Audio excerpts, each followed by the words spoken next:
¿Qué es una fermentación? ¿Qué son las fermentaciones? La fermentación viene de la palabra fervere, que significa hervir.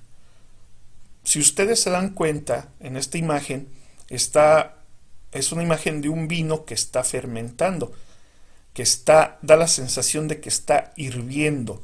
Por eso se le llama, se le decía, es el fervere, está hirviendo.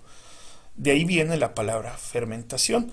Ahorita en la actualidad pues ya se sabe que son burbujas generadas por dióxido de carbono, pero pónganse en el lugar de aquellos primeros, de los primeros seres humanos que veían esto, decían es que está hirviendo, es que es un ferver.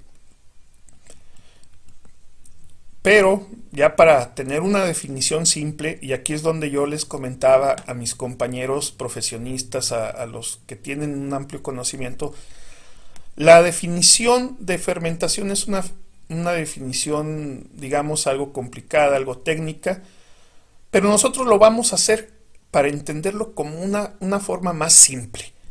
Si alguien te pregunta, ¿qué es una fermentación? Tú le puedes decir, pues es la transformación de un alimento o bebida por la acción de los microbios. Así, transformación de alimentos o bebidas por la acción de los microbios o microorganismos. Así de fácil. No riñe con la definición oficial que habla de cambios bioquímicos, metabólicos, etcétera. No, aquí vamos a hablar nada más que es una transformación. Es el cambio de un alimento de su estado natural a otro, pero que no está siendo cambiado por cocinarlo o X cosas, sino por los microorganismos. Nosotros les vamos a llamar microbios. Pero ¿qué son los microbios? Es donde vamos a empezar con nuestra historia. Microbio viene de dos palabras. Micro, que significa pequeño o diminuto, y bios, que significa vida.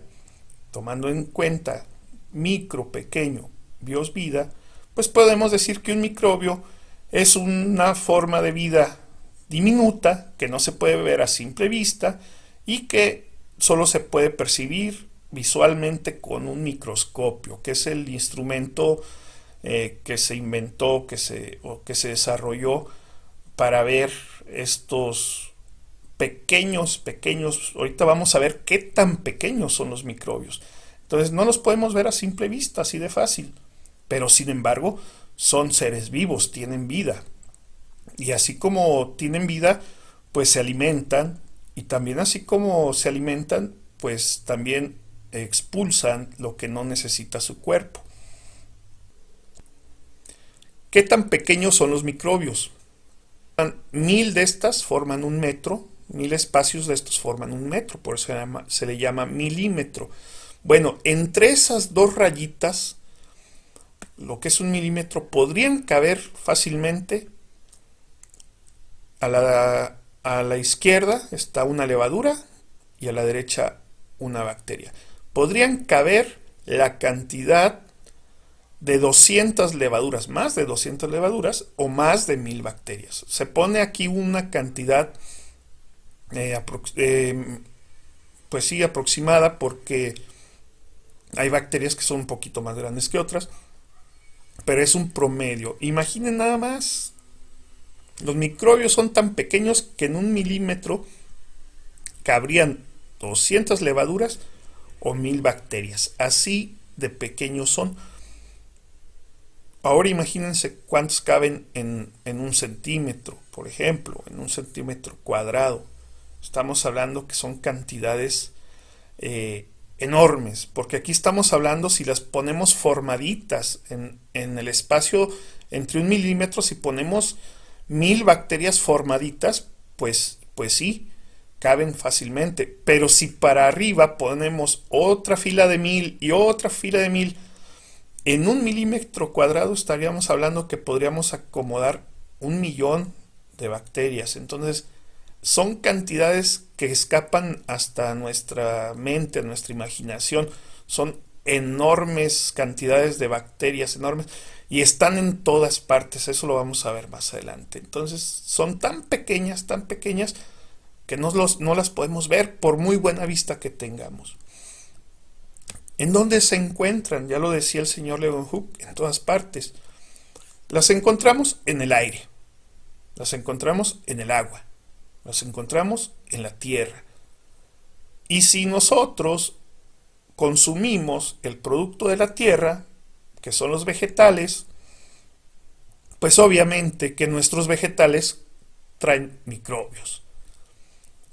No se espanten cuando digo microbios, porque como lo decía el doctor Koch, descubrió que algunos causan enfermedades, la gran mayoría no son dañinos para el ser humano.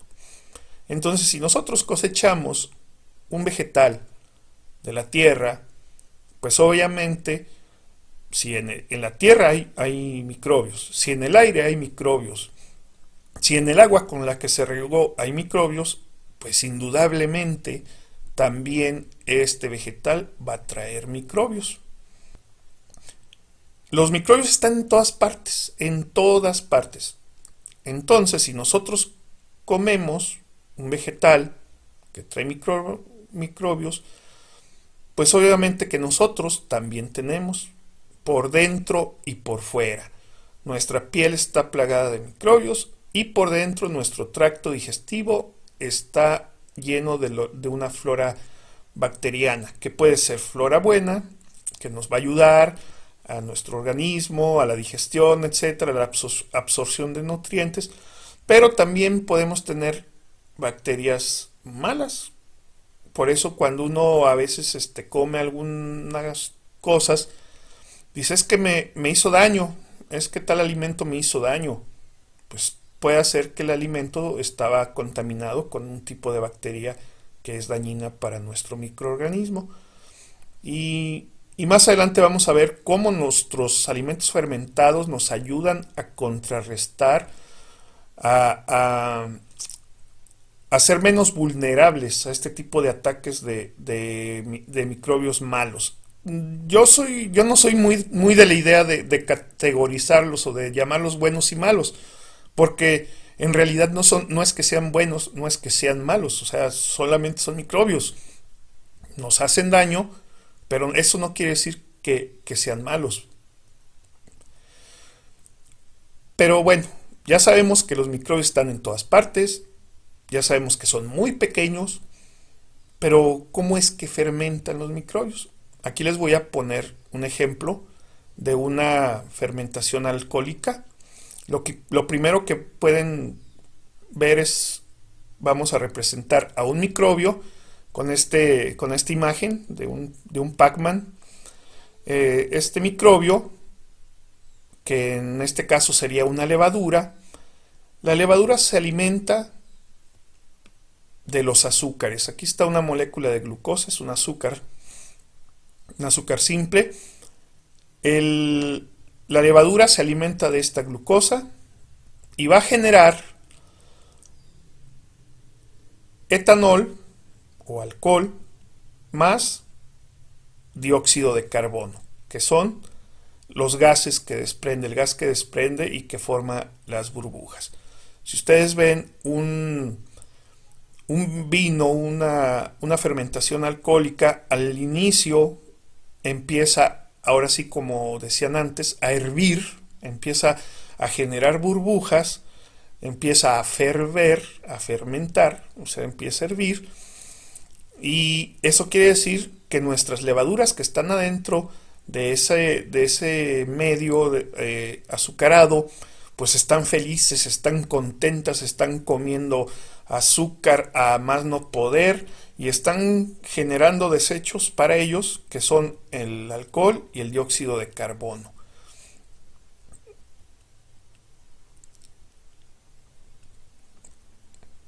Aquí está el ejemplo de la levadura, la Saccharomyces cerevisiae, que es la encargada de la fermentación alcohólica y que transforma nuestras uvas en vinos, transforma nuestros cereales malteados en cerveza, que transforma nuestro pan, nuestro trigo en pan. Nuestra harina de trigo la transforma en pan. Porque alguien me preguntaba, ¿cómo es posible que el pan, porque yo comenté que el pan y la cerveza eran prácticamente lo mismo, que el pan era perdón, que la cerveza era un pan líquido, y alguien me dijo una vez, ¿cómo es posible que afirmes eso? Si no ves que hay diferencias. Pues sí, sí, yo sé que tiene muchas diferencias, pero lo que esta persona que me debatía en aquel tiempo no sabía es que para la elaboración de la cerveza y para la elaboración del pan interviene la misma levadura. Ahorita en la actualidad ya hay levaduras especializadas, ya hay cepas de levaduras enológicas que son utilizadas en el vino y que ya son muy especializadas, que son hechas en laboratorios, que se venden comercialmente. Son caras, son muy caras. Puede uno adquirirlas, son relativamente fácil de adquirir por medio de internet, pero estas levaduras son caras. A diferencia de la levadura de pan que nosotros podemos conseguir por muy poquito, muy poco dinero, son muy comunes, las venden en cualquier pastelería o, perdón, tienda de repostería, en cualquier supermercado, en el área de panes, perdón, de repostería, de todo eso, porque es una levadura muy común, es una levadura muy versátil, es una levadura fácil de producir, y la diferencia con las levaduras ya especializadas es que tienen cierta tolerancia al alcohol en el que están. Si nosotros tenemos un medio azucarado, vamos a llamarlo un jugo de frutas, por decirlo así, y le inoculamos levadura de Saccharomyces cerevisiae, se va a estar comiendo el azúcar y va a estar produciendo alcohol, pero va a llegar a cierto momento en que el alcohol es tanto que se va a morir, se va a morir por sus propios desechos. Esto es alrededor de los 12 grados Brix. Ahorita no vamos a complicarnos con esto, pero nada más para que tengan una idea, las levaduras especializadas o enológicas, esas pueden soportar hasta 18, 20 grados Brix, o sea, el doble de alcohol de lo que soporta una levadura común. Entonces, por eso digo que son más especializadas, son pues ya mejoradas genéticamente, etcétera, pero nos sirve, y para todas nuestras prácticas y para todo lo que nosotros vamos a hacer, lo vamos a hacer con la levadura de pan, con la Saccharomyces cerevisiae de toda la vida, con la baratita, vamos a decirlo de esa forma. Vamos a ver algunos tipos de fermentaciones. Ahorita en los dos ejemplos anteriores les estuve hablando de fermentaciones alcohólicas. En cierta ocasión, en un grupo de Facebook de fermentaciones, alguien preguntaba que cuántos alimentos fermentados hay. Y ponía específicamente, es que yo nada más conozco el kefir, la kombucha y no recuerdo qué otro. Ponía 2, 3 ejemplos. Y alguien le respondió que los alimentos fermentados pues prácticamente son pues prácticamente son ilimitados, o sea, no es que no tengan un límite, pero se encuentran cada vez más y en cada región hay una variación diferente. O sea, es un mundo que nos podríamos perder completamente en él. Tan solo ahorita vamos a ver los quesos, o sea, cuántos tipos de quesos hay y cuántos microorganismos diferentes intervienen, cuántas. Es un mundo, es una cosa que no lo podemos, no lo podemos conocer. El que diga que conoce todas las fermentaciones del mundo, que las sabe elaborar, que sabe qué microorganismos intervienen, si alguien me lo dice así, yo lo dudaría. Así fuera uno de los científicos más reconocidos del mundo, yo lo dudaría. Es prácticamente raya en lo imposible. No dudo que sí exista en el mundo alguien que sí conozca, no dudo que exista un científico capaz, pero es una cosa sumamente complicada conocer tantas y tantas fermentaciones. Aquí vamos a ver más de 20 ejemplos. El primero es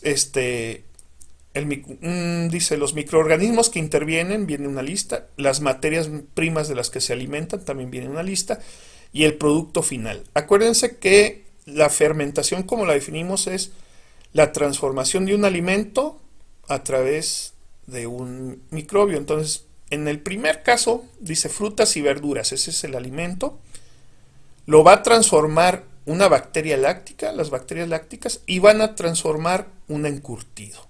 En este caso, los pepinillos, que nosotros conocemos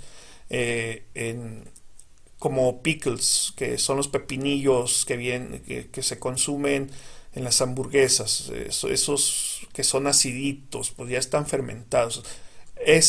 Sería un ejemplo de fermentación láctica de una bacteria láctica en un pepinillo. Aquí hago la aclaración. Cuando la gente escucha que es una fermentación láctica, lo primero que se imagina o lo primero que piensa es que es una fermentación de la leche. La aclaración es de que no es así. La fermentación láctica se debe a las bacterias que están presentes y que producen ácido láctico. O sea, en el ejemplo anterior veíamos que la levadura generaba alcohol como parte de sus desechos metabólicos de alcohol y gas, dióxido de carbono, en este caso las bacterias lácticas producen ácido láctico. Por eso los pepinillos están así aciditos, tienen ese ácido mejora o modifica la consistencia de los pepinillos y por eso están ricos, son todos los fermentos, por eso son deliciosos, porque le dan ese plus.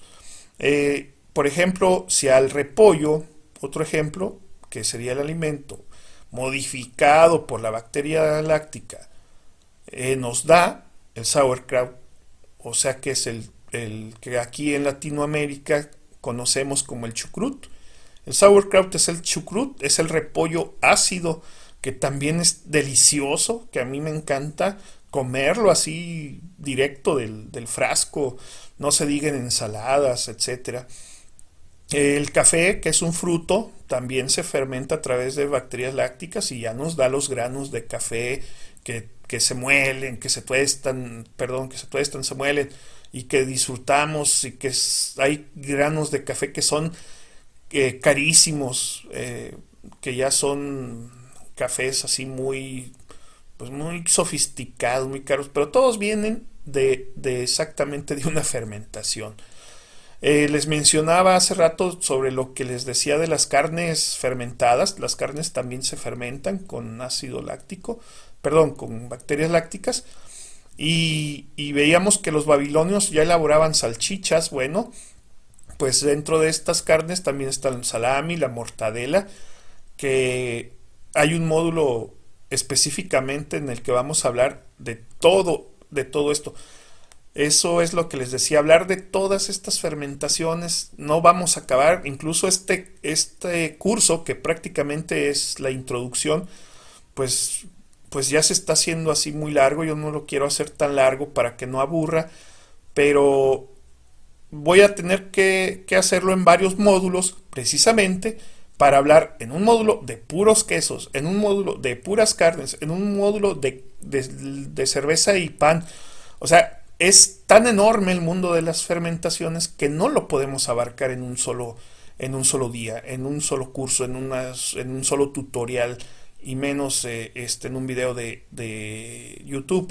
Entonces necesitamos enfocarnos directamente en áreas de cierta fermentación, porque si no, nunca vamos a terminar, si no, se nos va a ir la vida en esto, porque es extenso, es muy extenso. Continuamos, bueno, pues otro ejemplo de las bacterias de las fermentaciones lácticas, pues son el yogur, la mantequilla, el queso fresco, que la materia prima pues son las leches, es la leche, los productos lácteos. Todo esto es con bacterias lácticas. Pero también puede haber combinaciones que más adelante vamos a ver, lo que son simbiosis. Las combinaciones, por ejemplo, de bacterias lácticas con bacterias propiónicas, nos dan como resultado, se alimentan de leche y dan como resultado el queso Gruyère, que el queso Gruyère, si todos vemos o buscamos una imagen, es el queso que tiene hoyitos, tiene perforaciones ahí dentro de él. Bueno, pues esto es causado precisamente por los desechos, los gases que producen estos microorganismos. Entonces, este, ese es el efecto de la fermentación sobre la leche para crear ese queso. Otra combinación son bacterias lácticas y bacterias de superficie, quiere decir bacterias que nada más existen en ciertas cuevas o en ciertos lugares, en ciertos terrenos, y que dan, por ejemplo, quesos como el queso Limburger, que nada más se da en esa parte. O sea, si yo quiero hacer aquí en México, aquí donde yo vivo, un queso igualito, no me va a salir porque aquí en mi tierra, aquí en mi superficie no existen esas bacterias. Entonces, esa es otra de las cosas que a la gente no le cuesta mucho entender en los grupos de Facebook, porque me preguntan, oye, yo le puse quiero hacer mi kombucha y le puse tanto de azúcar, tanto, pero me sale diferente. O sea, obviamente sale diferente porque las condiciones son muy diferentes. Aunque sea el mismo microorganismo, aún así las condiciones en las que se desarrolla son diferentes y más adelante vamos a verlo por qué. Entonces, no le tengan miedo a esto de las fermentaciones. Mucho de lo que nosotros hacemos artesanalmente, pues vamos algunas veces a fallar, pero esto es práctica, es prueba y error. Entonces no tengan miedo. Continúo. Otro ejemplo de bacterias lácticas y levaduras es otra simbiosis. Con lácteos, pues es el kefir, lo que nosotros aquí llamamos búlgaros de leche. Y el kumis también es una simbiosis ahí de levaduras y de bacterias lácticas. También tenemos, por ejemplo, en vegetales, el nakumisu, también los otros pepinillos, otro tipo de pepinillos. Con bacterias lácticas y hongos podemos crear diferentes quesos como el Roquefort, el Camembert, el Brie, el Gorgonzola, el Azul. Son quesos fuertes que despiden un aroma fuerte, muy, no sé cómo describirlo. Algunos, pero son muy característicos. Bueno, estos olores, estos aromas se los dan los hongos. Bueno, es una simbiosis, pero vamos a hablar en términos generales. Por eso decía, si hay aquí especialistas, no sean tan drásticos conmigo porque quiero explicarlo así de la forma más simple. Estos aromas se los dan los hongos filamentosos. Entonces, son quesos muy fuertes. Esa es la palabra que se utilizaría. A diferencia de los quesos, por ejemplo, el queso fresco, que nada más lleva bacterias lácticas, que no lleva hongos, pues esa es la diferencia. Es un queso fuerte de sabores también muy característicos. Y bueno, continuando, estos hongos con bacterias también se pueden aplicar a vegetales y nos da, por ejemplo, la salsa de soya, que no es el único ejemplo. Estos no son los únicos ejemplos, les digo, hay muchísimos, muchísimos, muchísimos. Yo pongo así como nada más un fragmentito del mundo enorme que es. Y bueno, ya después tenemos las levaduras. Las levaduras para crear una cerveza, pues necesita aplicarse o inocularse las levaduras en malta, en cereales malteados. Por ejemplo, en frutas, vino, pues nos da el vermú. En granos, whisky. En agave, en el jugo de agave, Nosotros aquí en México el jugo del agave le llamamos aguamiel. En otros países aguamiel le llaman a otra cosa. Pero aquí donde yo vivo es el jugo del agave.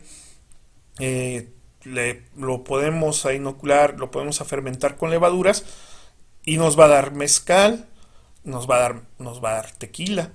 Entonces, las levaduras se aplican también a la masa de trigo, como lo mencionábamos anteriormente, y nos da como resultado el pan. Entonces, cuando a mí me preguntaban que si la cerveza, perdón, que yo dije que la cerveza era un pan líquido, alguien me decía que cómo era posible, que hasta incluso como un poco ofendido, pero yo me refiero a que vienen de la fermentación de las levaduras, como ya vimos nuestra gran amiga la Saccharomyces cerevisiae, que va a ser una gran aliada de nosotros durante todo este curso. La vamos a utilizar muchísimo. Por último, pues las bacterias acéticas, si son inoculadas en vinos, en sidras, en malta, en miel, nos van a dar como resultado vinagre. Para que lo entiendan, primero en una fermentación, en un jugo, en un mosto de jugo de frutas, por decirlo así, de uvas, vamos a poner como ejemplo el vino, tenemos nuestro jugo de uvas, nuestro mosto de uvas, le agregamos la levadura Saccharomyces cerevisiae, nos va a crear un vino. Pero como lo mencionaba anteriormente, va a llegar un momento en que esta levadura va a morir porque es tanto el nivel de alcohol que ya no puede sobrevivir en ese medio y va a empezar a prosperar otro tipo de levadura, perdón, de bacteria acética, la Acetobacter, va a empezar a crecer y ella se alimenta del alcohol y ella produce el vinagre. Más adelante vamos a ver todo esto.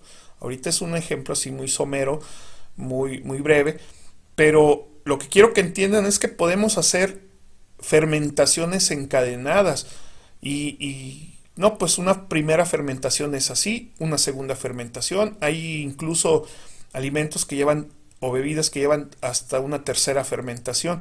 Entonces, en la primera interviene un microorganismo, en la segunda interviene otro. Y así nos vamos, o sea, esto es un mundo, es un universo en miniatura.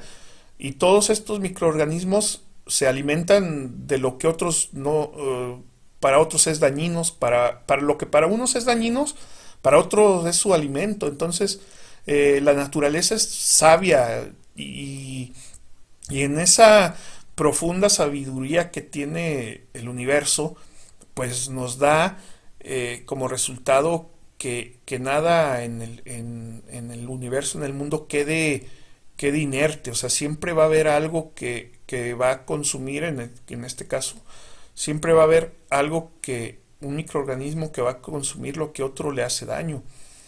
Ya por último, para pasarnos de estos ejemplos, pues bueno, tenemos las bacterias acéticas y levaduras sobre frutas, bueno, en este caso los granos de cacao. Por eso decíamos que el chocolate es un alimento fermentado, porque sobre los granos de cacao, sobre estos granos de fruta, intervienen bacterias acéticas y levaduras también. Entonces, el último módulo es el que vamos a hablar del chocolate y el café, que son ellos dos los voy a englobar en un solo módulo. Ahorita yo quería que vieran los ejemplos, que hay infinidad de tipos de bacterias, de microbios, perdón, porque son bacterias, son levaduras, son hongos. Hay infinidad de microbios que van a poderse alimentar de diferentes materias primas, que también son muchísimas, y que nos van a dar una infinidad de productos. A lo mejor no los vamos a ver todos, porque les digo, este curso podría durar 6 meses y nunca vamos a poderlo terminar, porque son tantos y tantos y tantos. Entonces, la intención nada más es que sepamos que alimentos fermentados hay infinidad. muchos, y ni siquiera todavía a lo mejor han sido documentados porque son, les digo, tan eh, propios de cada región o son en alguna aldea, no sé, por allá en Malasia, en Sumatra, en alguna aldea han de preparar un fermento, un alimento fermentado que ni siquiera el mundo exterior lo conoce. Es más, ni vamos tan lejos. Aquí en México tenemos muchas culturas indígenas que viven, no sé, en la sierra, los de la Sierra Tarahumara o en la selva Lacandona, en Chiapas, que a lo mejor posiblemente ellos preparan un alimento que muchos no lo conocemos o que es nada más de la región y que incluso los científicos que se dedican a esto ni siquiera tienen idea de qué es, no lo han documentado, porque es tanto el mundo de los alimentos fermentados que yo lo dije ese momento, para mí sería imposible o muy difícil creer, lo dudaría mucho que alguien los conociera todos.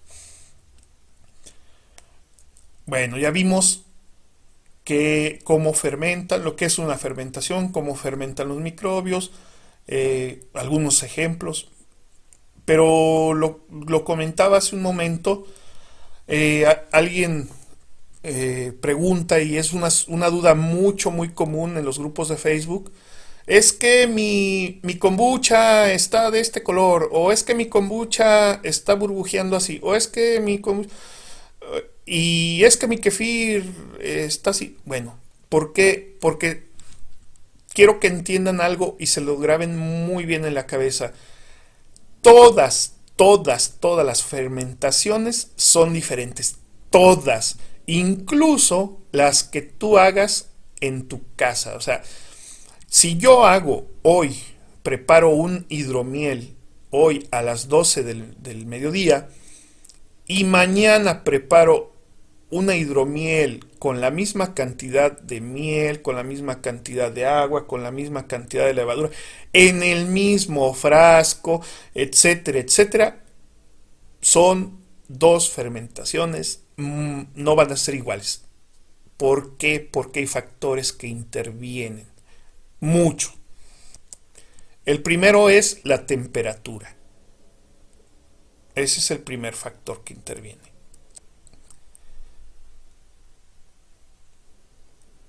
A ver, vamos a hablar primero de la temperatura.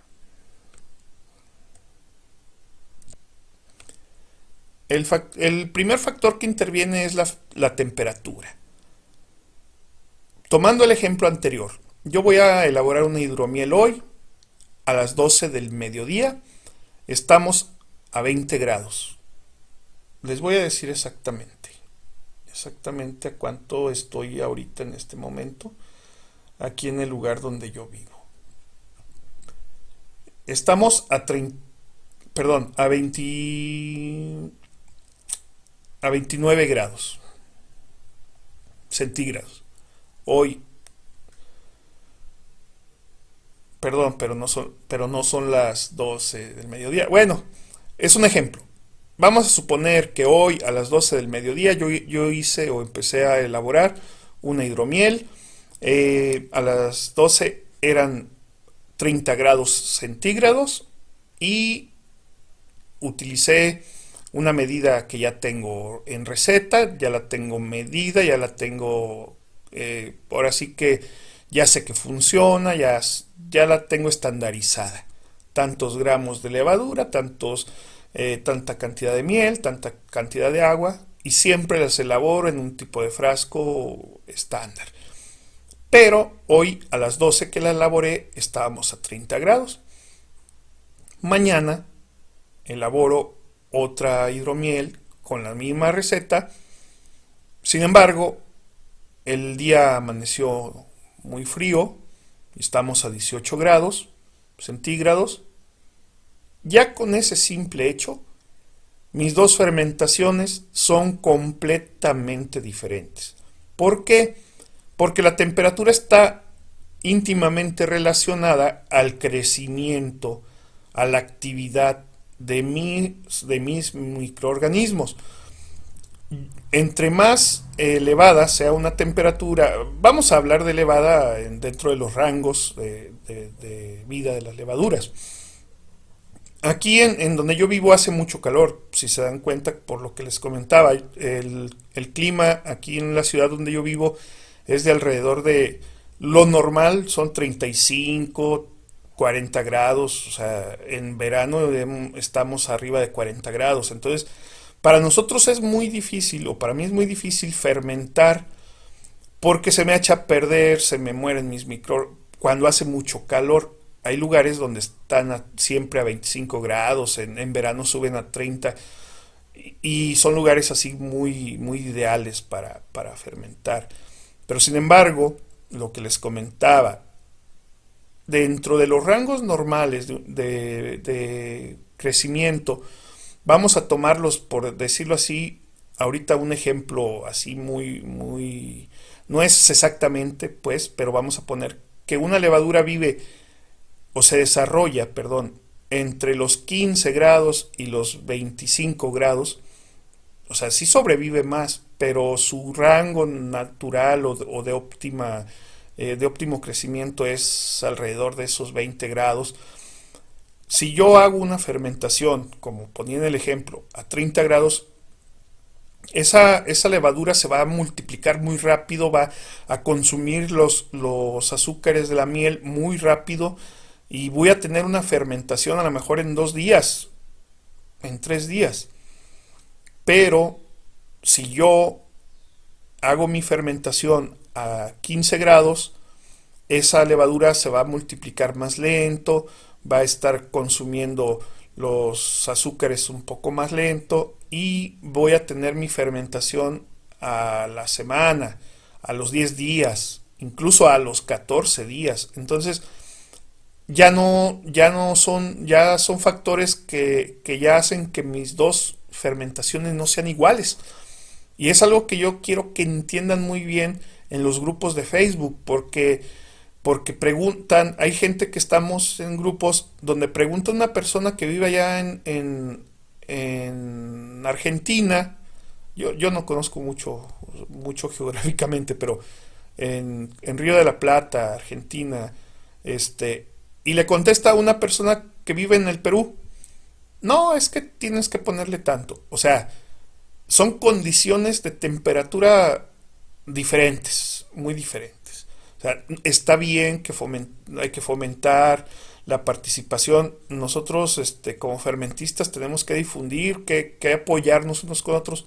Pero quiero que entiendan esto principalmente. Son factores muy diferentes y que van a dar condiciones completamente dispares y que las fermentaciones no van a estar iguales. Y les digo, incluso yo en mi casa, con los mismos utensilios, con la misma receta, puedo tener dos fermentaciones y son completamente diferentes. Quiero que esto sí quede muy claro. El segundo factor que interviene en las fermentaciones. Aquí voy a poner un ejemplo de un vino de mango que elaboré hace un año. Elaboré vinos de mango, pero los coseché en diferentes fechas. Entonces, la primer cosecha que hice, cuando ya vi los primeros mangos maduros, los corté, los preparé, hice mi mosto de jugo de mango, le inoculé su levadura, los dejé. A los varios días coseché otros mangos que estaban una madurez ya más óptima, que ya estaban, como se les dice aquí en mi pueblo, ya estaban en su punto. Hice lo mismo, la misma cantidad, con la misma receta. Sin embargo, la primer fermentación que hice con mangos más, pues no verdes, sino que todavía no estaban tan maduros, pues fue muy diferente a la que ya hice con los mangos en su punto de madurez. ¿Por qué? Porque los primeros tenían mayor acidez, tenían un pH un poco más ácido. Y aquí pues es algo que también interviene la acidez. Yo veo recetas en YouTube, en grupos donde dice elaboración de vino de piña, por ejemplo. 5 kilos de piña para tantos, para 10 litros de agua, un ejemplo. Y yo me pongo a pensar, sí, pero la acidez también interviene. O sea, yo voy a comprar piña al mercado y no sé, yo soy muy malo para determinar cuál está en su punto. O sea, hay gente que ya le sabe, pero yo no. Entonces yo compro una piña que todavía está verde o una piña que está muy madura y me va a dar dos fermentaciones, me van a dar completamente diferentes. ¿Por qué? Porque la acidez del medio interviene. La acidez, bueno, primero hacer la separación. La temperatura veíamos que influye en el crecimiento. Entre más es la temperatura, más rápido el crecimiento. La acidez también, recuerden que los microorganismos necesitan cierto punto de acidez para poderse desarrollar óptimamente. Si esta acidez es mayor, el microorganismo no se va a desarrollar igual de rápido. Y si es menor, también no se va a desarrollar como es. Entonces, factores que intervienen hasta ahorita: temperatura, acidez, la concentración del sustrato. ¿Qué quiere decir esto? Yo hago mi fermentación en este caso estábamos hablando del mango, de los vinos de mango que hice hace un año. Le pongo, vamos a poner como ejemplo ahorita, 2 tazas de agua y 1 taza de azúcar para preparar el mosto del mango. Es un ejemplo, no es así porque es mucho, es mucha concentración. Y sin embargo, si yo le pongo 2 tazas de agua y media taza de azúcar, me va a dar otra fermentación diferente. Si yo le pongo 2 tazas de agua y 1/4 de azúcar, que es la concentración ya, estamos hablando que es 1/4 de concentración de la primera, me va a dar otro tipo de concentración. Y esto sin tomar en cuenta que el azúcar que uno compra a veces es diferente. Yo he comprado azúcar que huele diferente a otro tipo de azúcar. Entonces, aunque sean azúcar comercial refinada o azúcar estándar que le llaman, pues traen ahí ciertos elementos que los hacen diferentes. Pero bueno, no vamos a hablar de eso. Estamos hablando de la concentración. Entonces, la concentración también es muy importante, y les digo porque en los grupos de Facebook luego ponen: estoy haciendo mi kombucha con 1 litro de agua y le puse 5 cucharadas de azúcar. Y luego le contestan otras personas: no, es que debes de ponerle 3 nada más. Y otras: no, es que son 4. Es que todas son diferentes y no quiere decir, con esto que digo que son diferentes, no quiere decir que una esté bien o la otra esté mal. Simplemente entender que todas son diferentes. ¿Se van a desarrollar? Sí, sí se van a desarrollar, pero a diferentes momentos, a diferentes tiempos.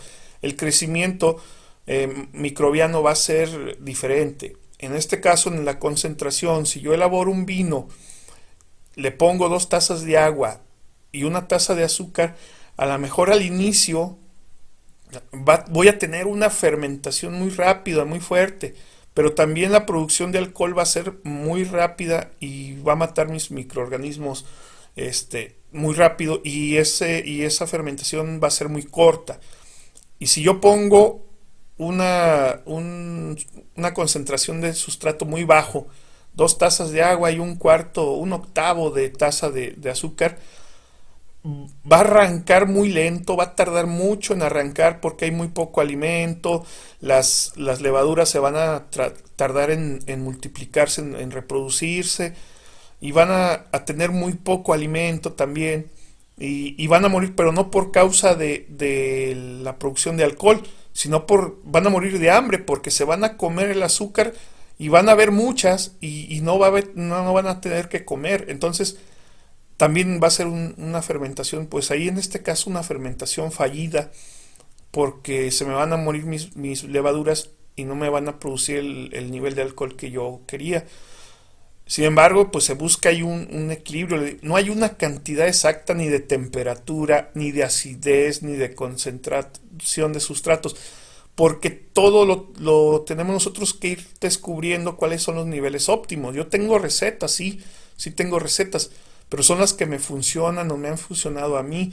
Sin embargo, yo no le voy a poder, o no estoy garantizando que le vaya a funcionar al 100% a una persona que vive a una temperatura, vamos, en Canadá, donde las temperaturas son heladas, son a menos 4 grados. Entonces, entiéndalo, la temperatura afecta las fermentaciones, la acidez afecta la fermentación y la concentración del sustrato. También, bueno, la presencia o ausencia de oxígeno.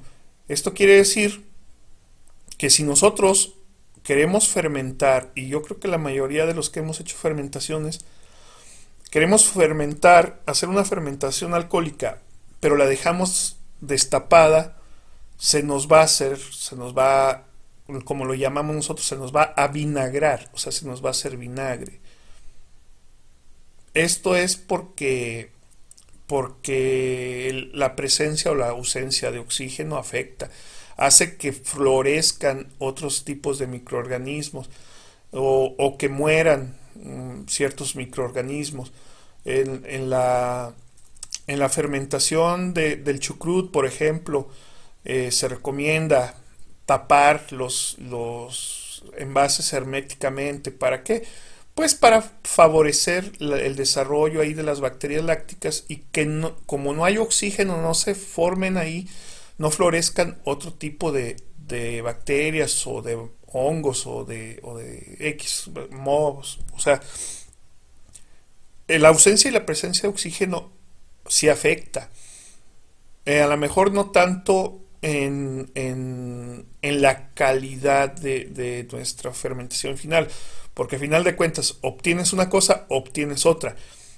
No es como en la concentración o en la acidez en que tarda, en que arranca. No, aquí o obtienes un tipo de fermentación, o obtienes otra, o se te muere un tipo de microorganismo. Por eso siempre lo que nosotros hacemos cuando hacemos una fermentación alcohólica es que lo hacemos en envases con trampa de aire que permiten la salida del oxígeno, perdón, del dióxido de carbono, pero que no permiten el ingreso del oxígeno.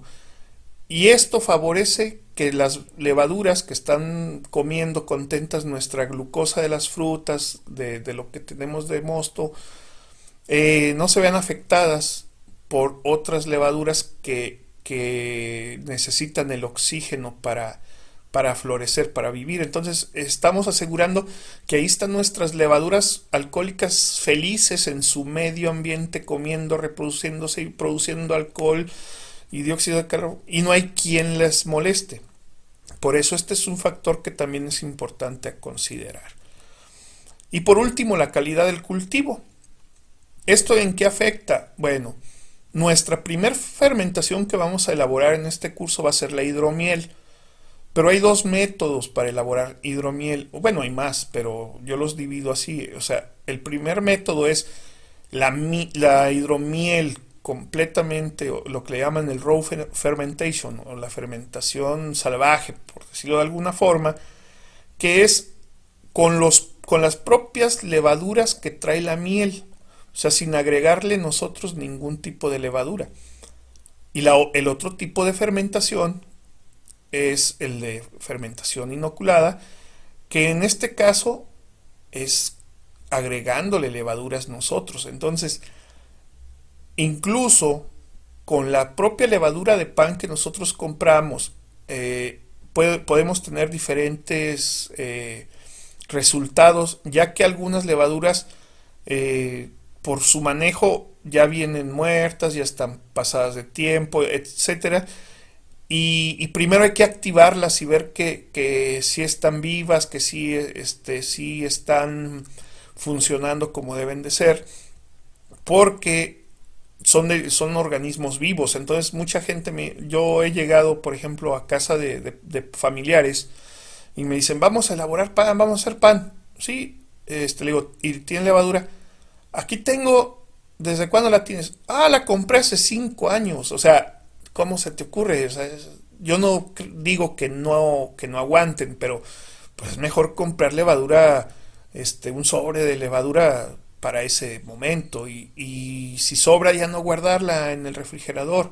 O no guardarla, mejor hacer otra cosa, utilizarla toda o desecharla, porque la calidad afecta mucho al producto final, la calidad del cultivo, en este caso de las levaduras para elaborar pan, para elaborar vino.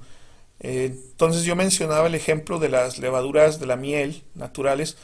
Las levaduras de la miel dan una hidromiel muy diferente a que si elaboramos levadura, digo, perdón, hidromiel con levadura comercial, porque las levaduras naturales tienen o producen otros aromas, otros sabores diferentes a los que nuestra levadura Saccharomyces cerevisiae hace, ya que es una levadura pues no genérica, o no la vamos a llamar genérica porque es muy importante dentro de esto que vamos a hacer nosotros, pero sí es muy diferente, es muy versátil. Vamos a usar la palabra versátil. Entonces, como es muy versátil, si se utiliza para muchas cosas, no le podemos pedir que se especialice en una sola cosa. No es como las levaduras propias de la hidromiel, de la miel, perdón, de la miel cruda, que producen una hidromiel diferente, más, pues vamos a llamarla más deliciosa, más aromática,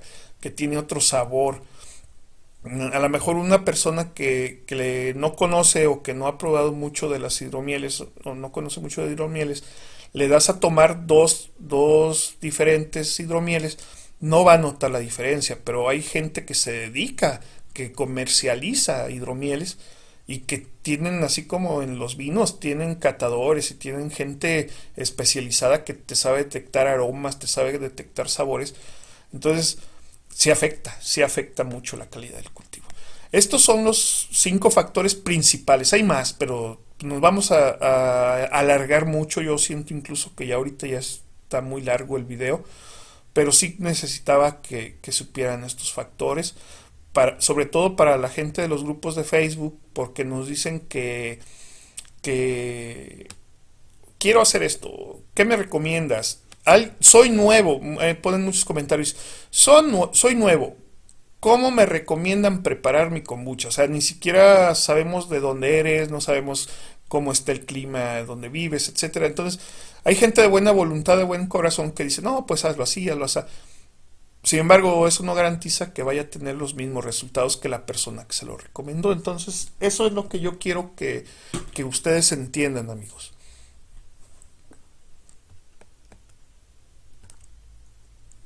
Bueno, ya sabemos qué son las fermentaciones, qué microorganismos las producen, ejemplos, etcétera. Pero, ¿por qué? ¿Por qué consumir alimentos fermentados? ¿Qué utilidad tiene? La primera, y no la puse dentro de la lista, pero la primera que yo digo son deliciosos. A mí me encantan los alimentos fermentados. ¿Para qué vamos a utilizarlo? Pues bueno, a mí me gusta consumirlos. Son ricos. ¿Cuál es la utilidad de fermentar alimentos? Bueno, pues su primera utilidad es la conservación de los mismos. Imaginen, imaginen en las épocas en que no existía la electricidad, se cosechaban, vamos a poner el ejemplo, los repollos se cosechaban y los agricultores habían cosechado una gran cantidad de repollos que como no había refrigeradores, pues les iban a durar unos días, a lo mucho un par de semanas, y a partir de ahí ya no iban a poderlos consumir porque se les iban a echar a perder. Entonces, una de las ventajas que tienen los alimentos fermentados es que se pueden conservar por mucho tiempo. Se hace chucrut o sauerkraut, como también se le llama, y tú puedes tener tu repollo a la mano para prepararte tus ensaladas, para comer, aún después de que hayan pasado semanas, haya pasado mucho tiempo de la cosecha de ese alimento. Esa es una de las grandes utilidades de los alimentos fermentados, que se puede conservar por mucho tiempo. Igual en el caso de la leche, un vaso de leche se te puede echar a perder de un día para otro fácilmente. Sin embargo, si ya está preparado como yogurt, te va a durar un poco más. No, no digo que mucho tiempo más, pero sí dura un poco más. Y así va mejorando la conservación de los alimentos. Otra de la utilidad, perdón, otra de la utilidad es el menor uso o incluso nulo uso de energía para cocinarlos. Estos alimentos se puede decir que ya están cocinados por la acción de los microorganismos. Entonces, muchos de los alimentos fermentados son de consumo directo. Retomando el tema del chucrut, pues yo preparo mi chucrut y a los 15 días, a las 2 semanas, lo puedo consumir directamente el frasco. O sea, alguien me va a decir, oye, sí, pero pues es lo mismo que consumir el repollo directamente después de cosecharlo. Sin embargo, ahorita vamos a ver otra de las ventajas. Esto no es cierto, ya que aunque podemos consumir los vegetales crudos, estos contienen ciertas sustancias que nos pueden, pues no digamos enfermar, pero que sí, que son propias de las plantas y nos pueden causar ahí unos efectos.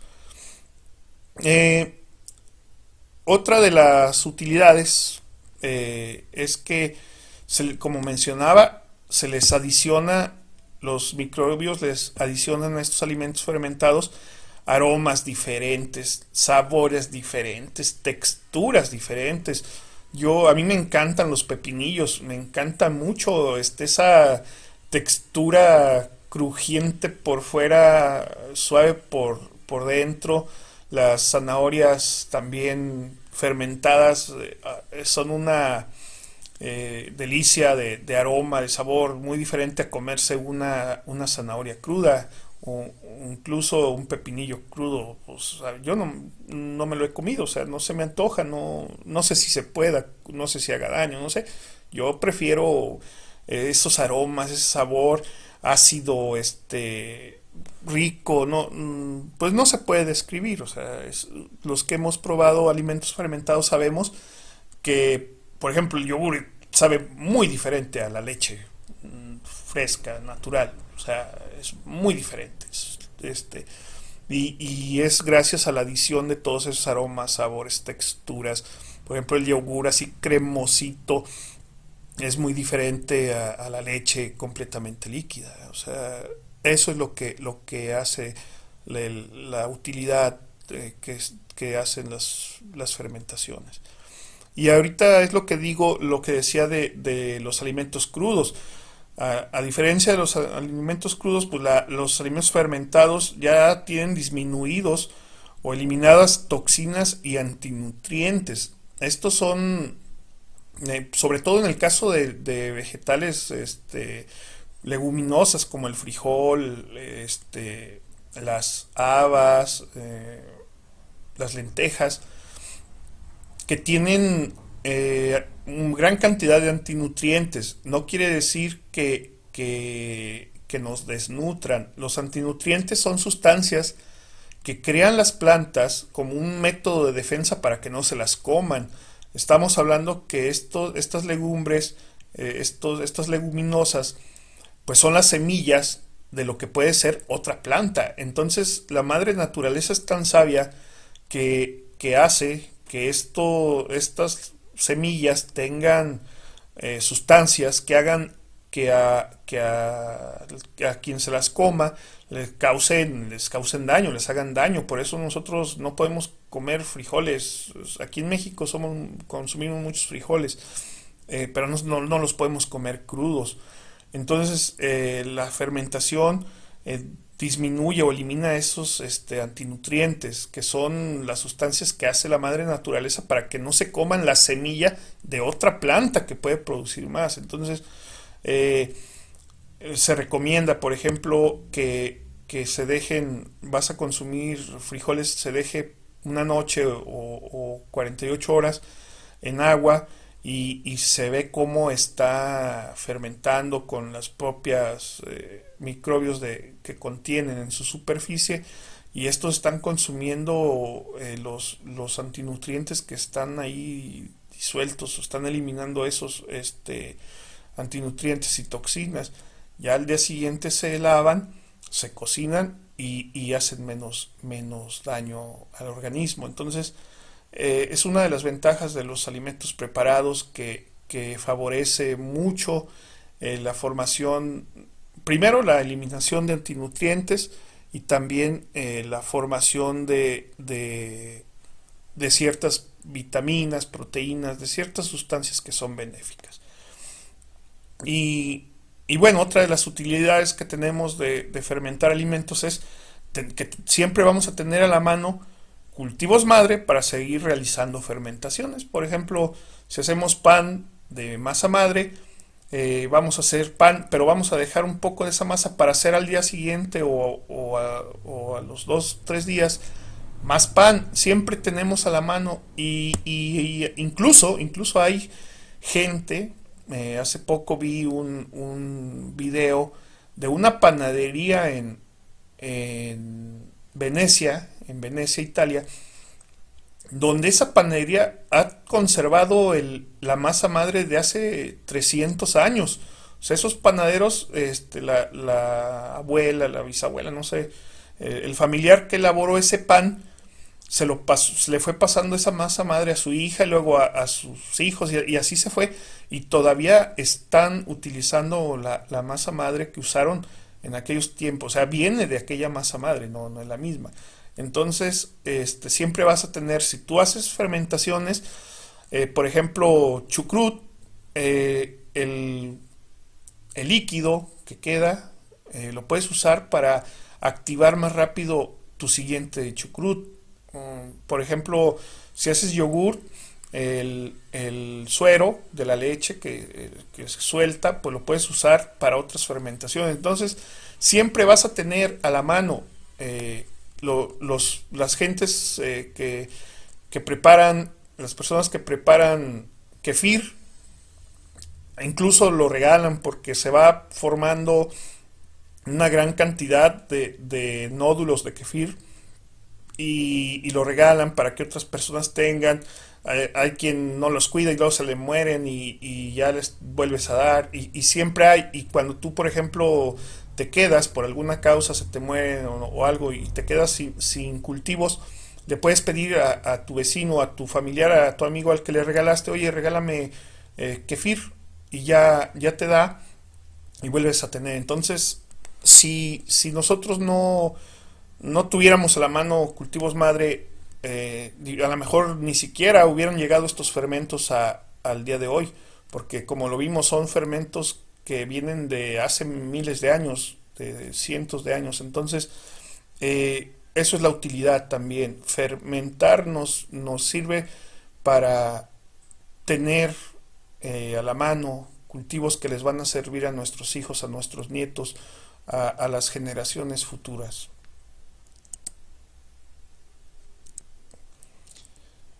Vamos a hablar un poquito de lo que se dice de los beneficios para la salud. Honestamente, yo consumo alimentos fermentados porque me gusta, es el principal motivo. Eh, y mucha gente dice, es que yo los consumo porque son buenos para la salud.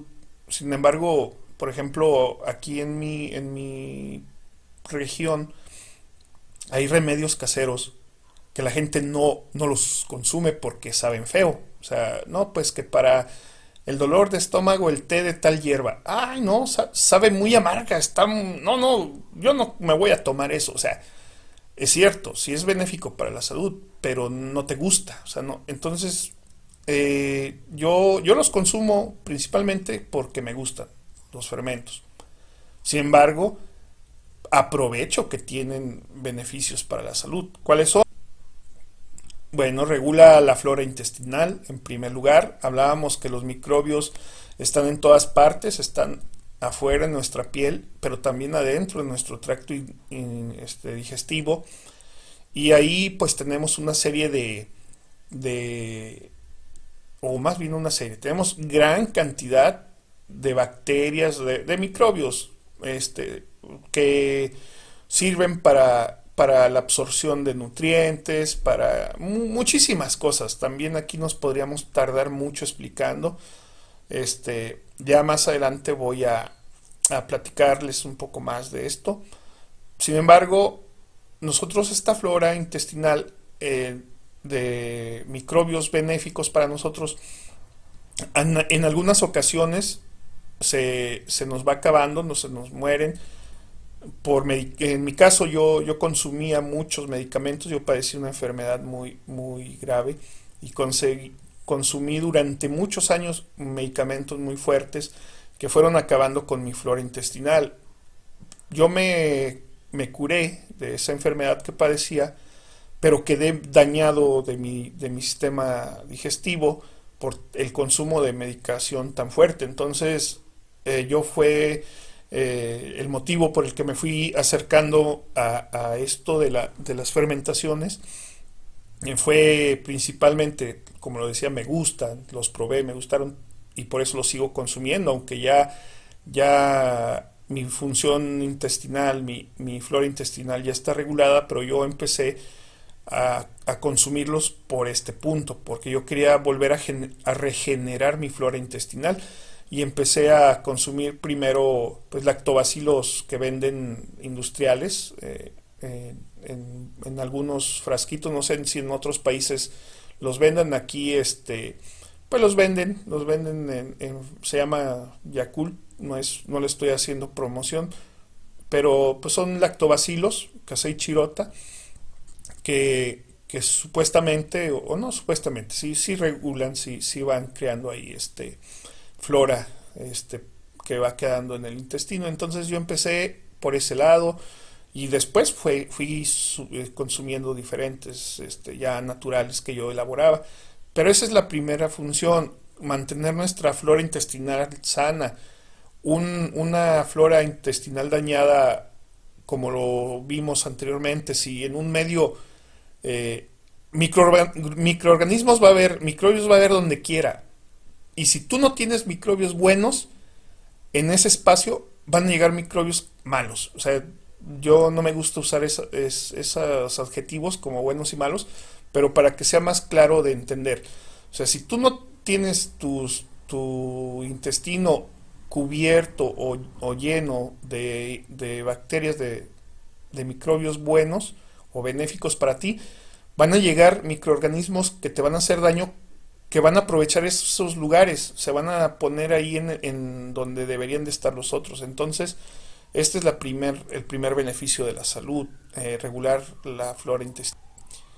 El segundo, pues que disminuye la inflamación, tanto intestinal como de otros órganos. Produce, ya que los alimentos fermentados producen sustancias que ayudan a esto. Hay muchos estudios que lo demuestran, de médicos, o sea, de científicos que se dedican a la medicina, que no nada más son científicos que se dedican a los alimentos, a las tecnologías de alimentos, a la comercialización de alimentos. No, son médicos, son personas que se dedican a la salud y han demostrado que el consumo de alimentos fermentados disminuye la inflamación de muchos órganos internos por algunas sustancias que se producen dentro de las fermentaciones. También disminuyen o eliminan algunos tipos de alergias, no todas, sobre todo alergias respiratorias, eh, porque crean cierto tipo de anticuerpos o crean cierto tipo de reacciones que nuestro cuerpo va aceptando, o nuestro sistema inmune se va acostumbrando o adecuando a ciertas sustancias. Entonces, eh, también hay muchos estudios que muestran esto, que elimina algunos tipos, no todas, pero sí elimina algunos tipos de alergias. Eh, Permite el mejor aprovechamiento de los nutrientes al tener pues nuestro tracto digestivo formado por bacterias benéficas para nosotros, que nos ayudan a esa absorción, ese intercambio de nutrientes con el intestino. pues permite que tu alimentación se absorba mejor, que digamos, aquí está la palabra, que se aproveche.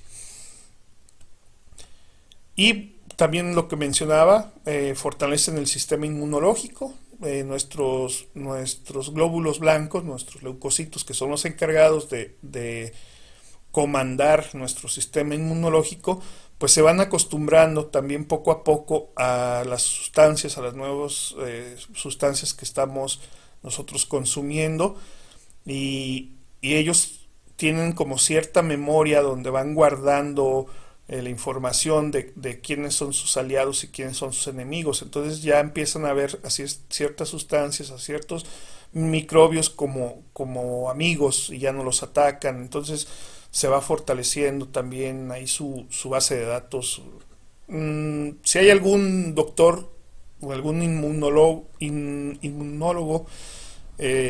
no sea tan drástico conmigo, yo ahí sí soy honesto, no sé cómo explicarlo, sí más o menos sé cómo entiende, pero cómo se entiende, pero, pero es cierto que hay estudios que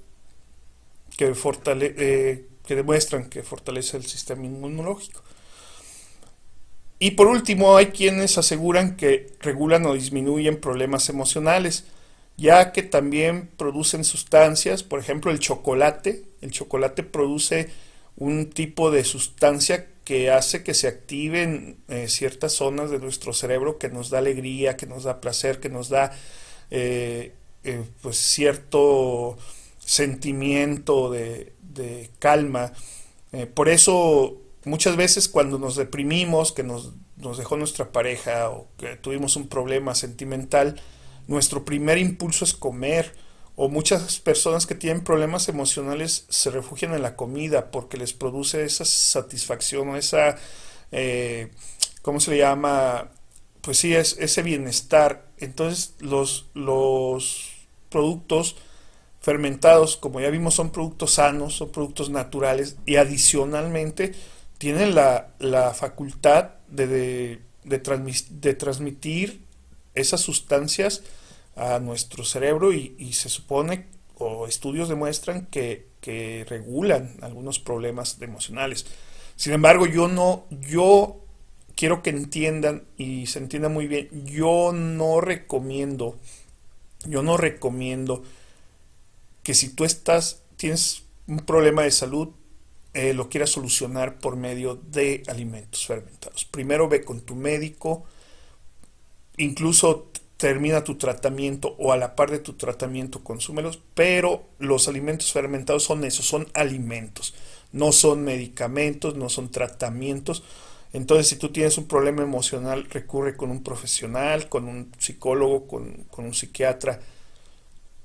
Puedes consumirlo, pregúntale si puedes consumir alimentos fermentados. Sin embargo, el alimento fermentado no es una medicina, no te va a curar. Eso sí, sería muy irresponsable, tanto de mi parte que yo te recomendara eso, como de tu parte pensar que eso te va a traer la cura de algún problema de salud que tengas. No, estamos hablando que son beneficios, o sea, regulan, pero no curan. O sea, si tú tienes un problema emocional, trátalo y puedes consumir alimentos o pregúntale a tu profesionista de la salud si los puedes consumir, pero el puro alimento fermentado no te va a curar, es lo que quiero que entiendas. Y yo de ninguna forma lo recomiendo.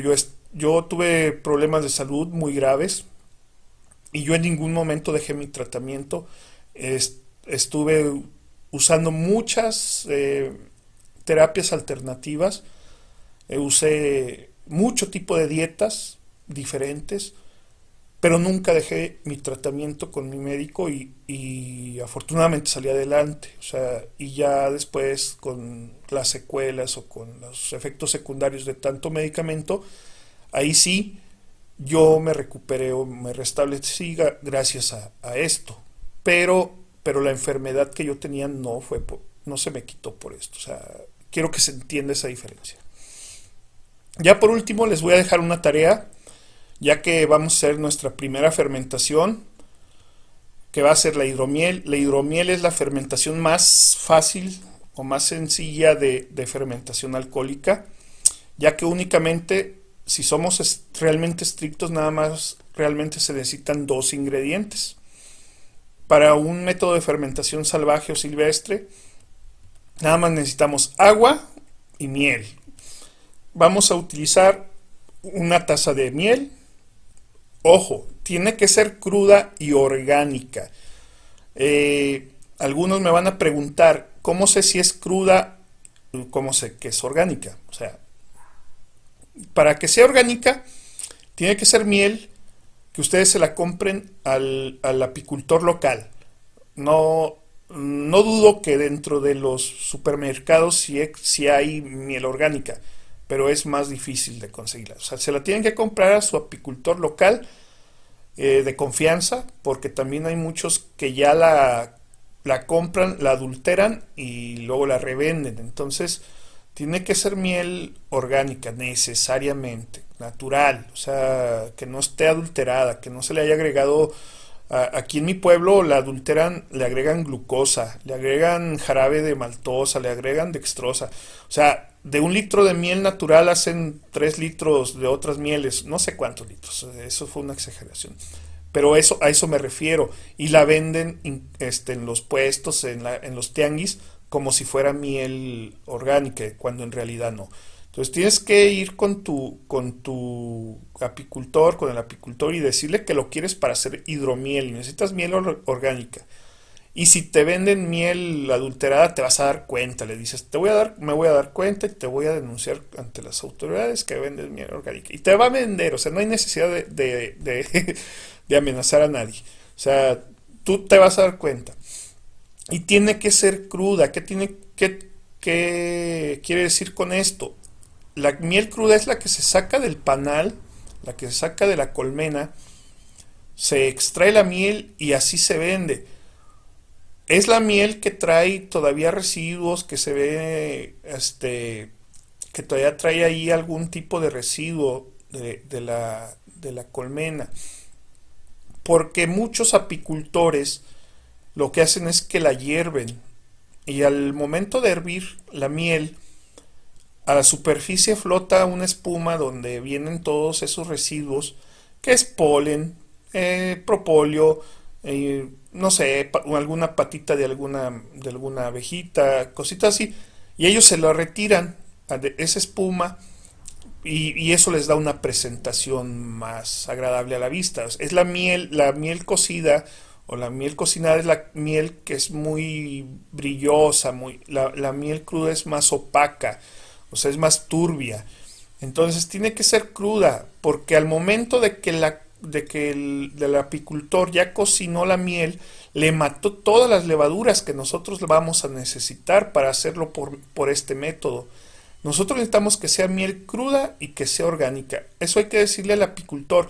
En todas los pueblos hay un apicultor donde puedes conseguirlo y decirle, ¿sabes qué? Quiero hacer hidromiel, quiero miel cruda y quiero que no esté adulterada, que esté orgánica, pero que sea cruda para que tenga levaduras.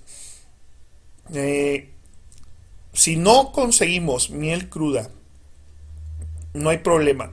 Podemos ir al supermercado y comprar la miel embotellada, industrializada, y vamos a hacer nuestro hidromiel con levadura comercial, con levadura de pan. Sin embargo, yo les comentaba cuando vimos esa parte que la levadura de la propia miel le da un aroma, le da unas cualidades muy, muy características. Pero sí podemos hacerlo. Para tener la práctica, para ir sabiendo cómo se hace, podemos hacerlo con levadura comercial. Sin embargo, como es lo más sencillo que hay dentro de fermentaciones alcohólicas, yo nada más lo único que les pediría es que fuera miel natural, orgánica, cruda y agua a temperatura ambiente. Si es agua del grifo, hay que dejarla una noche antes, que se evapore el cloro. El cloro es un antimicrobiano que nos puede matar nuestros microbios, nuestras levaduras. Entonces, puede ser agua embotellada, puede ser agua hervida, etcétera, pero si la vamos a hervir, tenemos que dejarla que se enfríe a temperatura ambiente. Con estos dos ingredientes vamos a empezar a hacer nuestra primer fermentación, que es el hidromiel. Si les digo, si quieren hacerlo con miel comercial, industrial, podemos agregarle levadura. Incluso podemos utilizar mieles que no son de abeja, como mieles de jarabes de maíz o la miel de arce o de maple que le llaman algunos, que se usa para los hot cakes, los panqueques que le llaman en otras partes. Se puede hacer también. Nada más que si es un producto que vamos a comprar en una tienda, en un supermercado, necesitamos conseguir también la levadura, porque para que funcione el método de fermentación salvaje necesitamos forzosamente que sea orgánica y que sea cruda, porque es la que trae la levadura ya la miel. Entonces, si va a ser por el otro método, pues se compra nada más levadura. ¿Qué vamos a necesitar de materiales? Pues una cuchara para mezclar, un recipiente de vidrio que por lo menos tenga esa capacidad. Si son 4 tazas más una, son 5 tazas. Son más de 1 litro, pues más o menos 1,5 litros. Si es más grande, pues no hay problema, yo no le vería gran problema, pero para ponerlo a fermentar no necesitamos que no tenga tanto espacio. Pero yo creo que sí podemos conseguir un recipiente de 1,5 litros. Si no lo podemos conseguir, podemos usar un envase, si no es de vidrio, podemos usar un envase de refresco de PET, de plástico PET. Yo no fomento el uso de plástico para fermentar, yo no lo fomento. Sin embargo, no estoy en contra, porque he visto mucho en los grupos de Facebook que alguien dice, oigan, es que puse a fermentar en un recipiente de plástico, y todos los participantes del grupo lo satanizan y casi lo linchan ahí en comentarios. ¿Cómo se te ocurre? Las fermentaciones nunca deben de ser. No, amigos, o sea, yo no lo fomento, pero no estoy en contra. ¿Por qué? Porque para los fines que nosotros lo estamos haciendo, que es para aprender, para practicar, lo podemos hacer en envases de plástico, no hay problema. Se hace una fermentación y ya. O sea, no es tanto, es que se consumen muchos de los residuos del plástico, y que eso es si lo hicieras siempre. O sea, esto es nada más como para probar si funcionó o no funcionó. Ya después vas a conseguir un recipiente más grande de vidrio y vas a hacer 10 litros, no vas a hacer 1 litro. O sea, es lo que yo quiero que entiendan. Es otro de las cosas que veo mucho. Otra situación, el uso de cucharas para mezclar pueden ser de metal sin ningún problema. No, pero es que se desprende. Sí, yo sé que se desprenden metales. Si tú haces una fermentación que va a durar 1 mes, 3 meses en un olla de aluminio, pues yo no te puedo decir nada. Pero si vas a usar una cuchara de acero inoxidable, que nada más es para mezclar, que va a estar en contacto con tu fermentación durante un par de segundos, no le veo problema. Entonces tampoco satanicen. Muchas veces la gente hace esas preguntas genuinamente, porque es gente que nunca ha hecho una fermentación, y otros compañeros que ya tienen tiempo fermentando los linchan a chats, o sea, a mensajes, los linchan a mensajes. ¿Cómo se te ocurre? Y es que eres un... Y en algunos casos hasta los ofenden, siendo que es una duda genuina. O sea, yo no estoy en contra de esto para los fines que estamos haciendo. Yo en lo personal yo lo hago, y yo sí siento que tengo la experiencia y el conocimiento para decirles que no les va a pasar nada. Sin embargo, yo no me pondría a producir un lote de 500 litros de vinagre en un recipiente de aluminio, o sea, en un bidón de 500 litros de aluminio, o sea, o cosas de esas, o sea, o yo no me pondría a producir eh, en, en frascos de plástico que no son de grado alimenticio, o sea, de grado alimentario. Entonces, nosotros para los planes que traemos podemos hacerlo prácticamente en plástico, en botellas de refresco, que es PET, o sea, es grado alimenticio. Y para esta fermentación sí lo podríamos hacer. Lo ideal es que sea de vidrio, porque es inerte, pero sin embargo yo no le veo problema. No, no lo vean tampoco ustedes como un problema. La botella de vidrio donde la vamos a dejar fermentar, el recipiente es para mezclar y la botella es para, ya cuando esté mezclado, lo vamos a incorporar en esa botella y la vamos a dejar. Les digo, puede ser una botella de plástico sin problemas, de un refresco de 1,5 litros o de 1 litro. Y por último, como tenemos que estar en una fermentación que tiene que estar sin oxígeno, se le llama fermentación anaerobia, vamos a tener que conseguir una tapa que tenga, para esa botella que tenga trampa de oxígeno. Si no saben qué es, no se preocupen, vamos a elaborar una con globo, con un globito, con un globo de esos de fiesta, que es lo más común o más barato que podemos conseguir. Y también les voy a enseñar más adelante al rato, voy a ponerme a preparar un video en YouTube, cómo elaborar una trampa de oxígeno con una manguera que se utiliza para, se llama equipo de venoclisis, que se utiliza para poner sueros. Tú vas a la farmacia, compras un equipo de venoclisis, es una manguerita que trae su aguja y todo. Bueno, la aguja no la vamos a utilizar, vamos a cortar la manguerita y esa manguera se la vamos a poner a una tapa, a la tapa de nuestro recipiente y la vamos a pegar con silicón y vamos a hacer nuestra trampita de aire.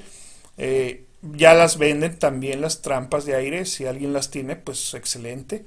Lo que sí les pido es que no vayan a utilizar si vamos a tener nuestra botella de vidrio, no lo vamos a cerrar herméticamente porque puede explotar. Ya ven que se está generando dióxido de carbono y esto hace que explote. Pero eso ya lo vamos a ir viendo en el video donde vamos a ir haciéndolo paso a paso. Es la fermentación más sencilla, es la fermentación más corta de elaborar y es la fermentación con la que vamos a empezar y de aquí nos vamos. Vamos a hacer hidromiel, vamos a hacer chucrut, kombucha, kefir, pan, cerveza, vinos de frutas.